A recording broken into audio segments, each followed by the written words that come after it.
Freeing Wednesday. Every day is a journey. Written by Wednesday Brown. Narrated by Araceli Gote. Gunplay. I learned from a very young age that I wasn't a great liar. Even when I was a child, I could not lie and maintain as a professional should. The moment the lie left my mouth would be as soon as I would forget what the hell I just said.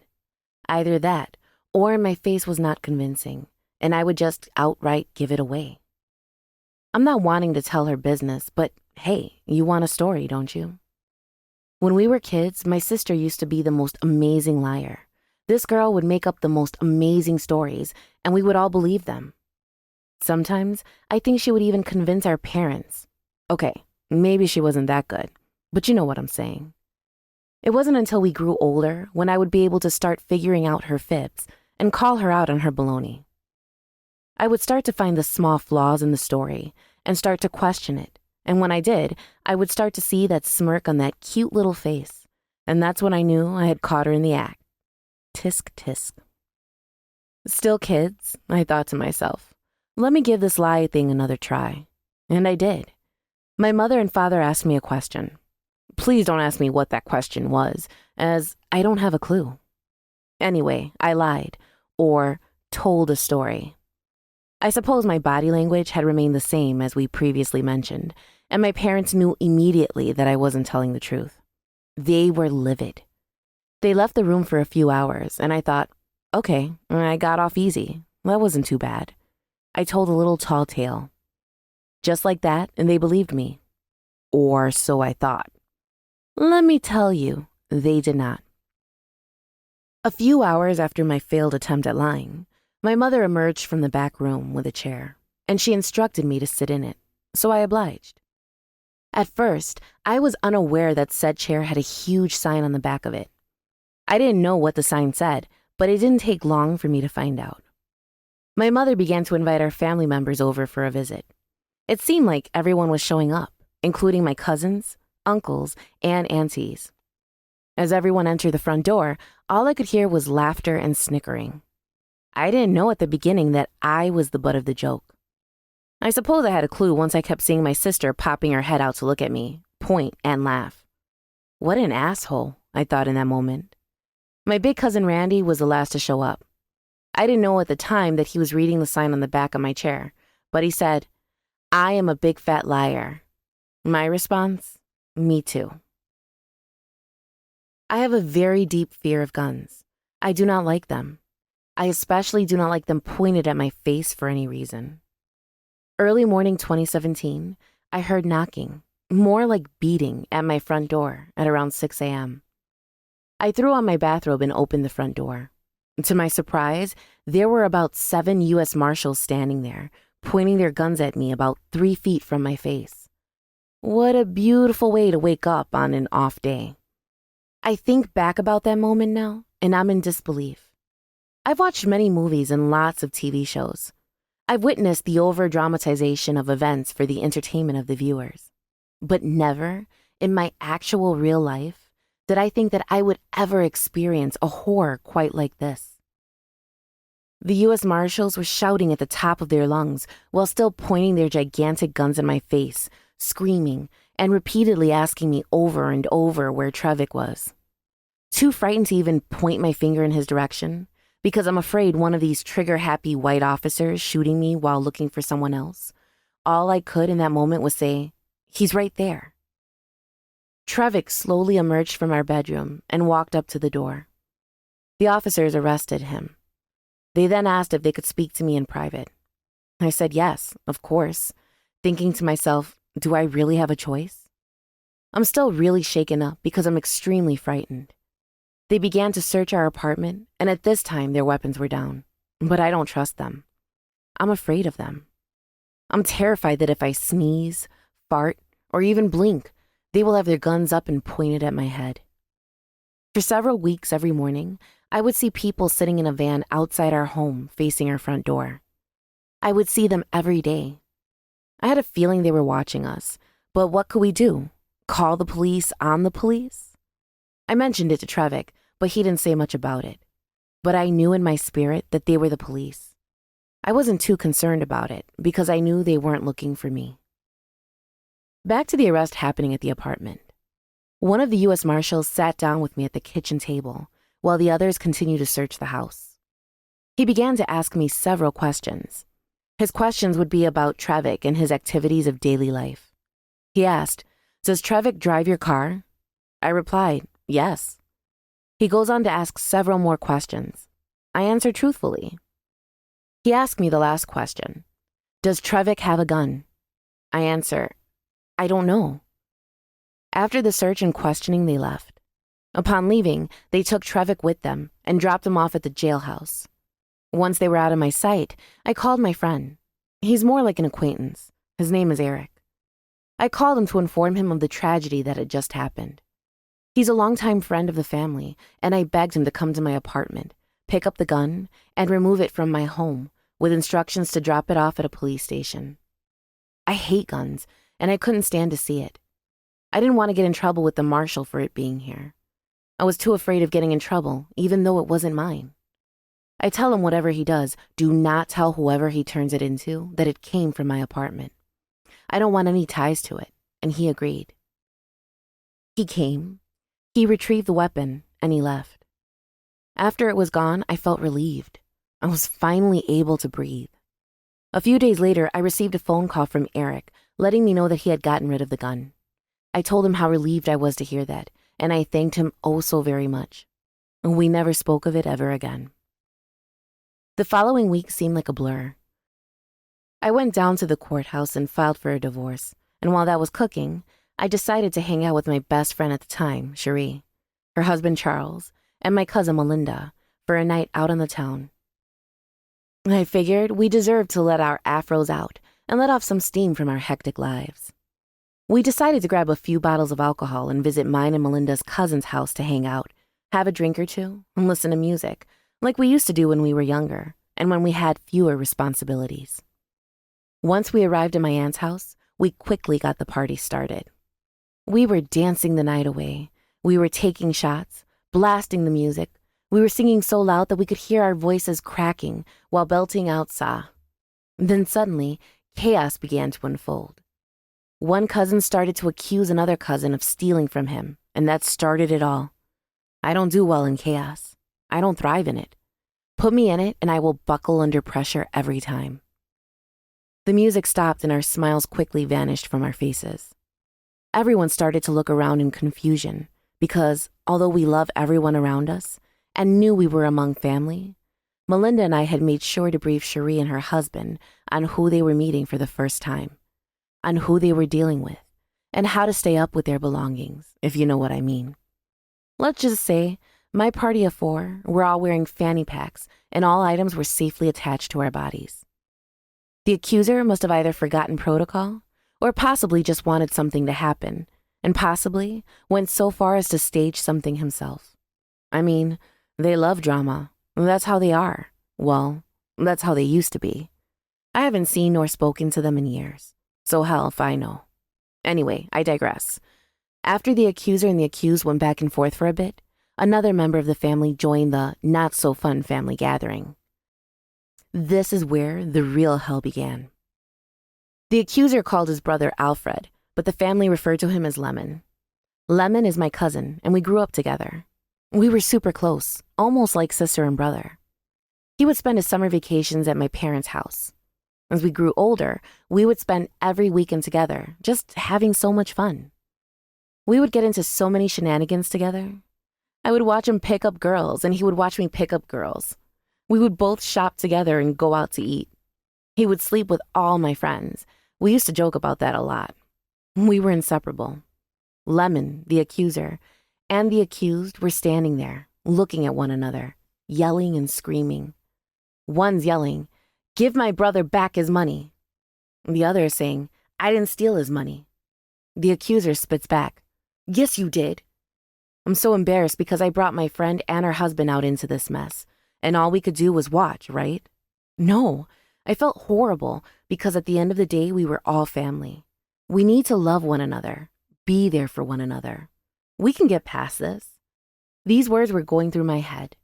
I had to say something to keep the accused safe because the accuser and Lemon were standing next to each other on one side, teamed up against the accused on the other side, by himself.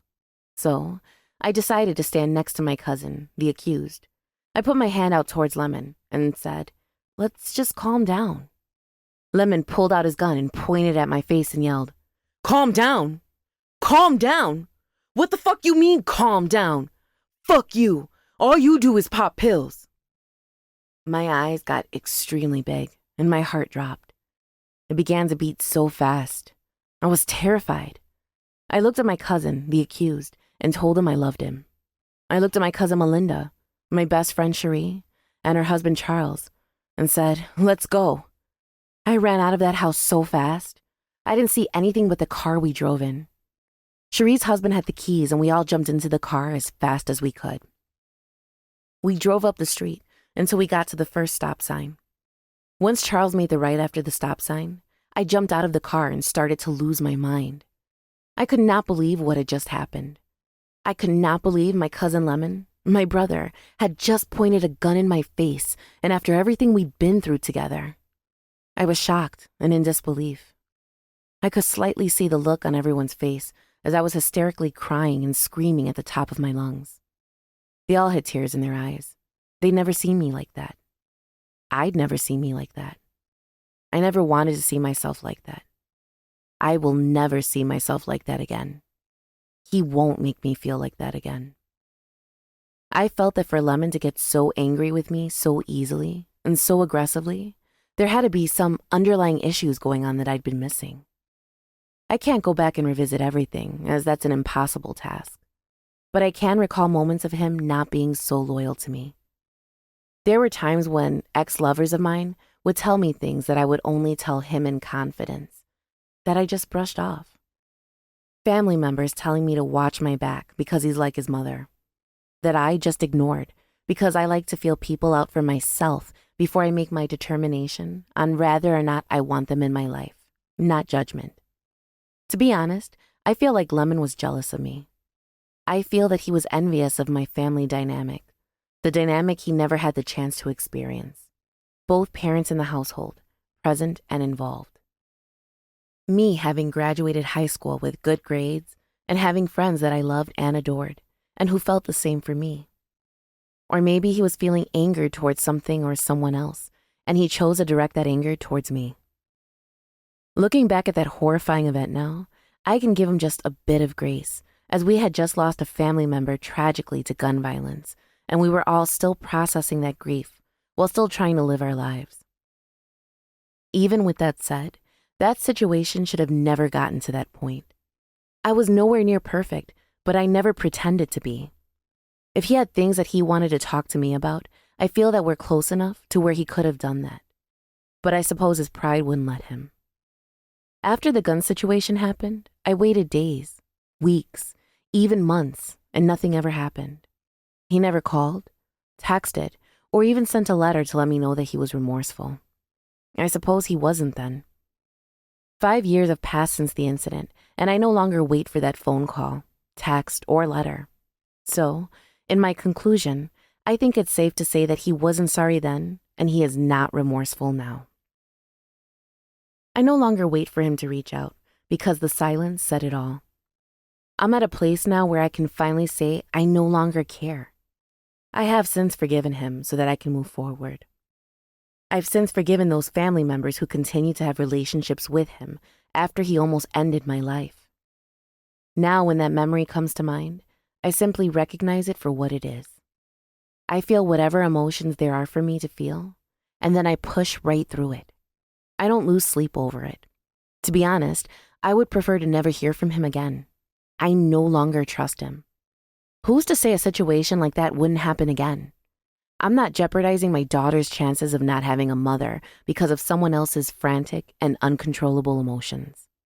Some things can easily be forgiven, but in this case, and in some, time doesn't heal all. Discussions needed to be, and should have been had, for us to carry on with our lives. I'm past excusing people's behaviors. We should be at a place in our adult lives to be able to converse about whatever is ailing us and possibly push toward a solution. As I continue to grow more as an individual, and I continue to learn from my life experiences, by knowing what I know now, I would absolutely hold myself and others accountable for their actions. If I ever wronged someone, either intentionally or unintentionally, I would want that person to come to me. Or if I was in the wrong, I would like the opportunity to reach out to the person I wronged and be afforded the opportunity to fix the problem instead of us holding on to the hurt. It's important for us to not badmouth each other to friends and family, and we should not hold on to any grudges. Instead, allow ourselves the chance to communicate with one another and have that uncomfortable, yet much needed conversation so that we can all push through and continue to grow as individuals. I'm going to end this story with this. I'm not a liar. I'm no good at it. If I had told the truth to the U.S. Marshals when they asked me if Trevik had a gun, maybe I wouldn't have been staring at it when Lemon was pointing it at my face.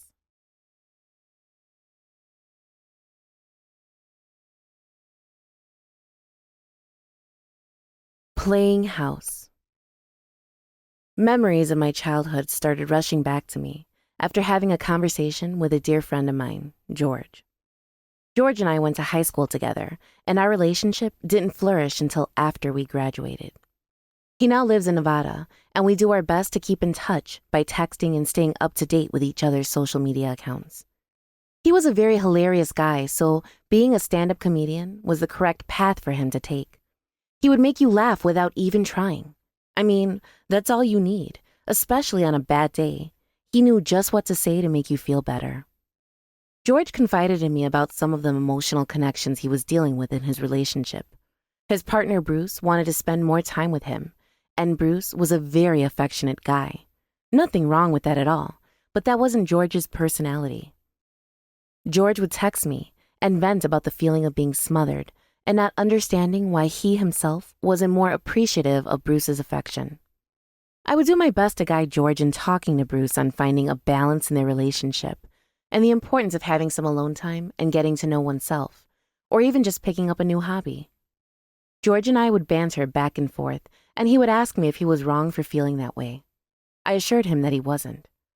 I explained to my friend that I too am like him, and I don't need the excessive amount of affection all day long, because I would feel overwhelmed, and I would crave some alone time. He jokingly said, maybe it's a St. Louis thing. I thought about it for a second before responding. My partner and I had had several talks about my low affectionate ways at times. Although I am aware of it, I do my best to remember and then deliver on the love. So, my reply to George was, that could be, but I think the fact that I was sexually assaulted may have something to do with mine. After sending that text, I had an epiphany. I cannot believe I've never realized that after all of these years. Growing up, I was a very shy girl, introverted, before I even knew what the word meant. In my immediate family, there were only 5 of us total, including my parents, but we had a lot of cousins. My maternal grandmother had 11 children, so we always had someone's house to go over and a cousin or two's house to spend the night at on the weekends. On holidays, my entire family would get together and have so much fun playing as the grown-ups would do what grown-ups did, which was play spades and listen to Escape and all of the other bangin' hits from the 90s. Sometimes my cousins and I would run off and hide somewhere and find a quiet room to play this game called Mommy and Daddy. I was new to this, and before long it became like the rest of the childhood games. But this type of play was different. This one was secretive, and none of the adults could know about it. It would involve us kids exploring each other's bodies, not knowing at all what we were doing, but mimicking what we saw on television, in magazines, or from seeing what our aunts and uncles should have shielded us from. It seemed like every time I would visit a cousin's house or spend the night, we would most likely end up playing Mommy and Daddy. Sometimes I would initiate, and other times they would initiate it. Even when I didn't feel like it, I would go along with it anyway, because by this time, I'd become used to it. This was play, at least I thought, and I wanted my peers to like me. I wanted to be the favorite cousin. Being the favorite cousin as a kid was like being family famous, at least in our young minds anyway. There was an incident that happened when I was only about 3 or 4, and my sister and I would go next door to play with the neighbor kids. They had 2 daughters and a son. The 2 youngest kids were older than my sister and I, but we still went over to play and explore their home while raiding their fridge and cabinets for snacks. The youngest neighbor girl would take me into her bedroom, and in her bedroom were a set of bunk beds, and we would lay on the bottom bunk. She would then pull the sheet from the top bunk down to cover the bottom, and this is when she would show me for the first time this time of play. She made sure to instruct me to never tell my parents, and I made sure of it because I didn't want to get into trouble, and I wanted to keep playing with her because, after all, she was my friend. One day, as this play was happening, it was getting late, and my parents were looking for my sister and I. By the time we heard our mother calling our names, it was a bit too late, and when we finally heard our mother calling for us, we then immediately ran out of the house to meet with our mom. My mother scolded us for not being home before the streetlights. While she was yelling at us, she stopped and looked at me to see that my pants were undone, and my clothes were half off my body. She asked me several times what was going on, and I said nothing for as long as I could before she finally got the truth out of me. Once she did, my mother was livid, as she should have been. She made a scene, and she demanded an answer from the neighbor girl's parents on why we weren't being watched properly. I can't remember everything that happened that night, but we never saw those neighbors again after that. But it had happened enough for me to continue on with that behavior. Another time, my cousin and I were playing mommy and daddy. My actual father came downstairs and saw us engaged in this type of play. He sat us down, talked to us, and told us that what we were doing wasn't appropriate and that we shouldn't play like that. After my father spoke to my mother about the incident, they spoke to my cousin's parents, and after that the word got around to the entire family, and people were looking at me like I had some sort of deadly disease. It seemed like for some reason, although this play was a secret and the adults couldn't know, and even though I had been told that that type of play wasn't appropriate, I kept it up anyway. I was a kid, and I didn't know why I wanted to keep doing this. I just knew I was used to this play. It was shown to me. It felt good. It became repetitive, and I wanted to keep doing it. During my mid-20s, I decided to go talk to a psychiatrist about my anxiety and traumas related to the mommy and daddy play, and to decide whether or not I was sexually abused as a child. My first psychiatrist was an Indian American woman who had informed me that the types of play I described to her was no more than young kids exploring their bodies and experimenting with one another, and if this behavior stopped at a certain age, there was nothing to worry about. However, that didn't sit well with me, and I didn't like the fact that I spent my whole childhood feeling like I was this disgusting, dirty child, when in fact, I was covering for those who taught me this behavior in the first place. I covered for the girl next door, my sister, my cousins, all the ones who showed me this type of play first. And at the end of it all, what did I get? The social status of being this nasty kid and looked at funny by the adults around growing up and thinking, how is this fair? On my 18th birthday, I had a birthday party thrown for me by a friend who had her own house and was old enough to drink, so I thought she was super cool. I invited all of my friends, those from my old school, new school, and even this girl I had a crush on showed up at the party. My friends and I were all drinking, blasting music, playing games while just chatting up a storm and having the best time. As more of my friends were starting to arrive, I felt that I needed to take a break from drinking since I had a long night ahead of me, and I wanted to make sure that I was going to be able to keep up with my company. I decided to go into my friend's bedroom, whose house we were at, and I laid down on the bed facing up to relax for a bit. I was able to close my eyes for maybe 30 seconds until I heard the door open. I looked over and saw that it was my friend Sam. Sam was a friend that I had met at my new school, and he had informed me that he was a gay male, and everyone at school could back up his story because they've seen him dating guys, and we could all clearly see his feminine mannerism. So, when he came into the bedroom, I felt safe because I was looking at a friend, someone I knew, a buddy. What he did next caught me completely by surprise and changed the trajectory of my self-esteem and worth. I continued to lay on the bed.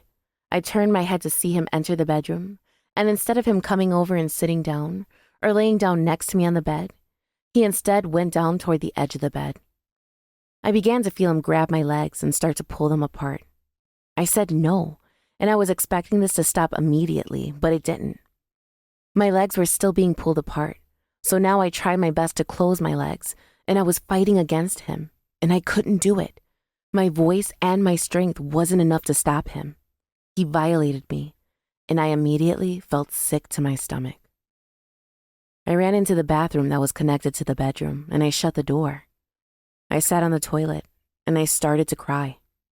I cried, and I cried, until all my friends started to pile into the bathroom. They were all asking me what was wrong, but I couldn't answer them because he was standing right there in the bathroom with us, and the only thing I was thinking about for some strange reason was not getting him into trouble. He violated me, and I wanted to protect him. Till this day, I don't have an answer to why I couldn't just speak up for myself, or why he attacked me, and yet I protected him. Maybe subconsciously, my mind had gone back to when I was a child, and I felt like I couldn't tell the adults about this secret behavior because I didn't want to be in trouble myself. In that moment, I had blurred the lines in my head. That wasn't mommy and daddy kid play. That was 100% adult on adult sexual assault, and I didn't need to protect him. I wish that I could have been able to clearly decipher between the two so that I could have spoken up for myself. However, I am aware of it now and am no longer afraid to share my story today. During my late 20s, I decided to talk to another therapist. I informed her of the things I experienced as a child. I talked with her about the type of play we would do and how some of my cousins showed me the game and how I also showed others. How my sister introduced me to oral sex and had me perform it on her when we were only 4 and 6. I also told the therapist how I had a hard time understanding the play that I was participating in was inappropriate. This therapist was an African American woman. She told me that I, in fact, did experience sexual abuse as a child. She and I thought it would be a good idea to bring in and speak to my parents about what happened during my childhood and about my sexual assault. I decided that it would be a good idea to write it all out on paper to ensure all honesty and to make sure I didn't leave anything out. The therapist, who was also a doctor, went on to explain that between the ages of newborn and 5 years old are the years where one begins to pick up habits and repetition. That's also why it's easier to teach a child a second language during this time. Another thing she went on to explain was that the neighbor next door and my cousins, who all introduced me to mommy and daddy, may have also experienced some form of sexual abuse. The day arrived. My parents and I met at the therapist's office. Once we were invited inside the treatment room, I nervously shared my letter. My parents learned about me, but I also learned about my parents as well. I was grateful to learn that after reading the letter to my parents, that they still loved me no matter what. And I'm grateful to have gotten to the point at which I felt confident enough to share my story with my parents. My biggest fear was them leaving this earth not knowing the truth about me. After I shared my experience with them, I allowed my mind to be at ease. During my early 30s, I went to another therapist who happened to be a Caucasian woman, and to catch her up on my life and my journey, I told her about my sexual assault and the sexual abuse I experienced as a child. She listened, she took notes, and she informed me that in fact I didn't experience sexual abuse as a child. I was just experimenting with my body like the rest of my cousins were doing at that age. She informed me that I didn't need to have any guilt because what I experienced was normal and that it happened often. Now I'm confused. I have a doctor, psychiatrist, and a psychologist telling me different things. I know who I want to believe. I want to believe the two women who told me it was normal to play that way and how most children do it. I also believe the one who told me that I was sexually abused because looking at it through the lens of an adult, I can see how the abuse could happen and how secrets can be held until the end. If I vote for the 2 out of 3, then I will have to deal with the fact that I spent so many years of my life ashamed and embarrassed for no reason at all. What was only child's play, and a phase was normal and something you will eventually grow out of, and I did. Or I could go for the odd one out, and if that's true, then my suffering was for a cause, and I had every right to feel the way I was feeling. Suppose I will never know the truth by the book anyway, but I can see how the misdiagnosis can occur. I have experienced similar miscommunications with healthcare professionals in the past. Like, for instance, having one doctor prescribe me a medication to then go to another doctor, all for them to tell me that very medication I was prescribed wasn't good for me. I've experienced that enough times to know that there isn't just one answer to situations like these. And for one child, it could have been something as simple as child's play. But for another child, it could have been them experiencing sexual abuse. This is something I will have to let my spirit handle, and I cannot rush for an answer or a justification, but simply realizing just how complex life can be. I hold no ill will towards anyone, and I've since forgave my abuser. I've learned to love my inner child, and I do so by happily collecting realistic baby dolls and porcelain ones as well. I hope the story helps others seek the professional help they may need and deserve, and to ultimately make sure we put an end to this vicious and confusing cycle. We can do this by being more attentive to the people around us and educating ourselves on effective ways to approach situations for those suffering from sexual abuse.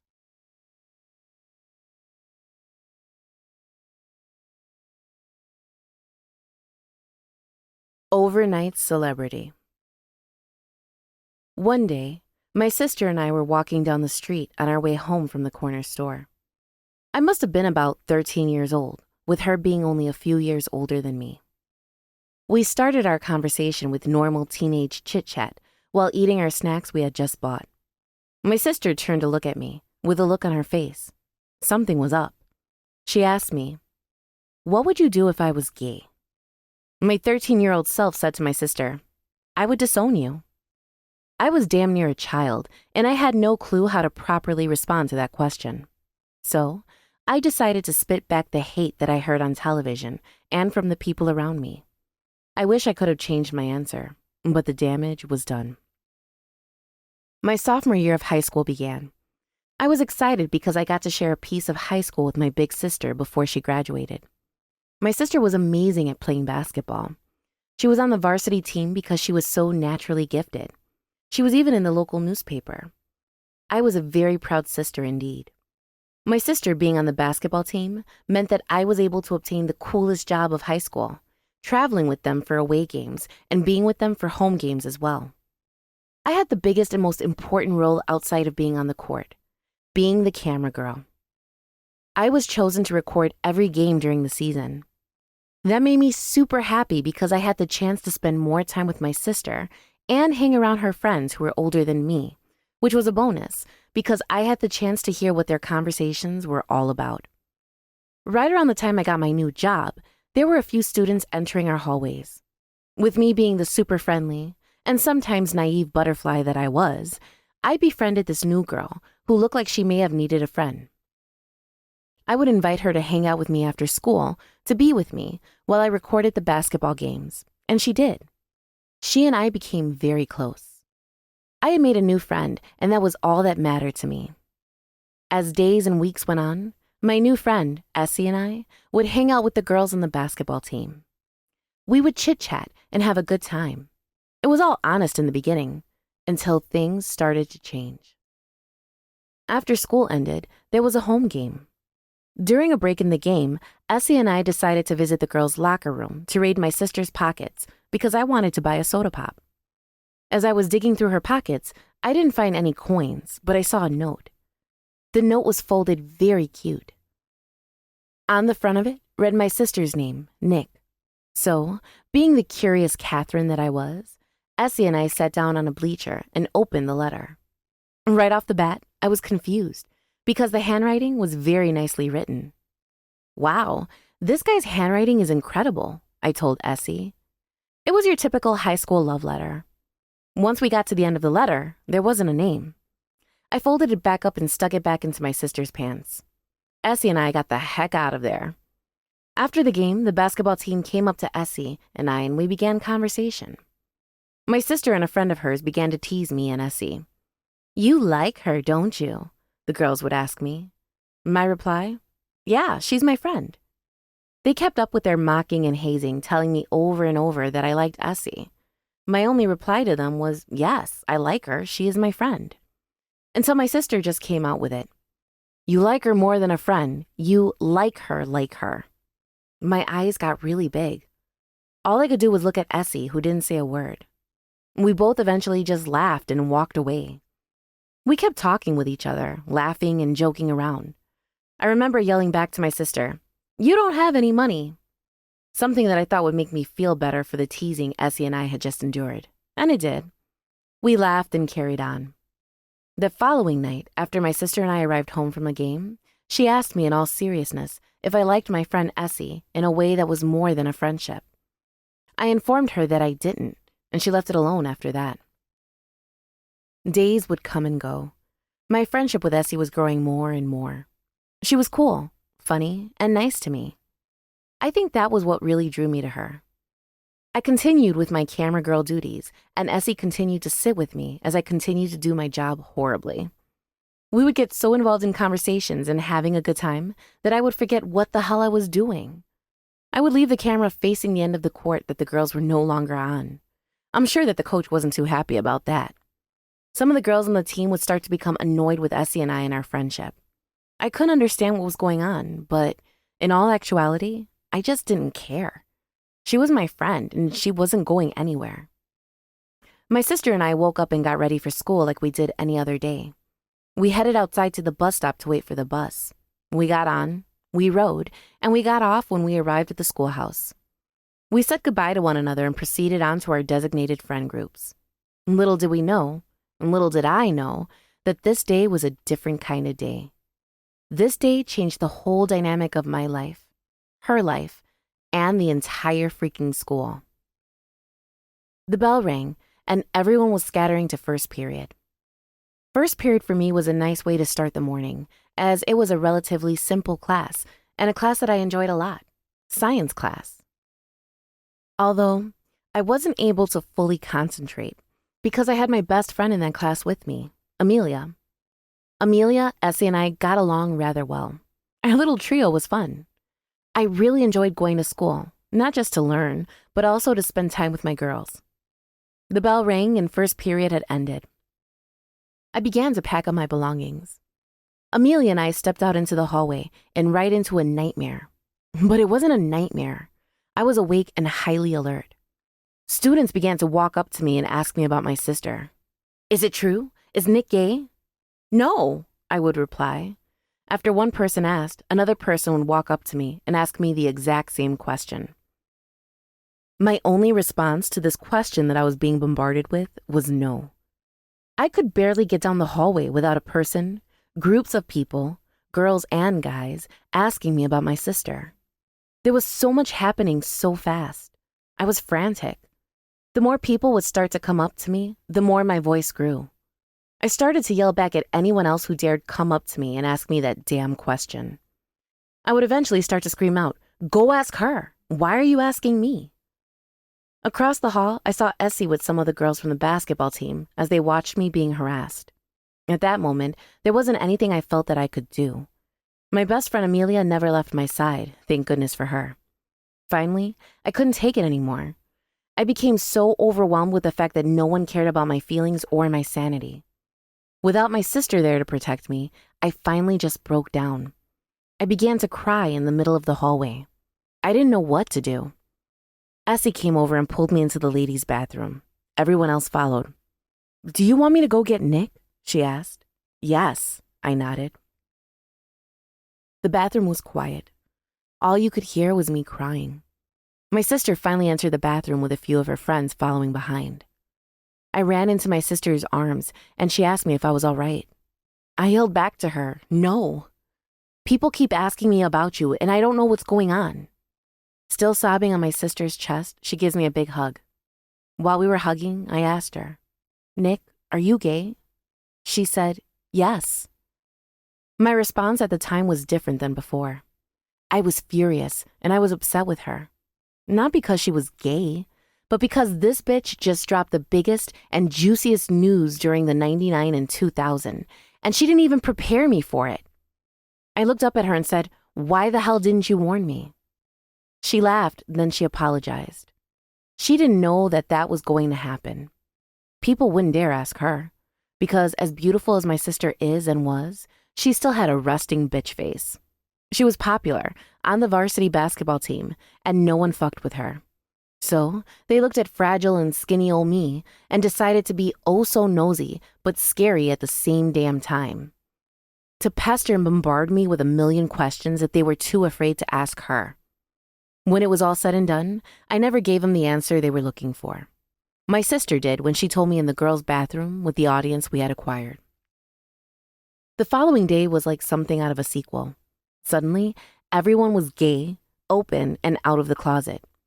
It was like my sister tore down the barriers of systems and created her own lane.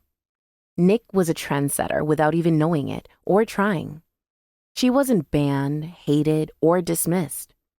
Upon her graduation, she left the school a hero to some, an outstanding athlete to others, and the bravest big sister I had ever known to me.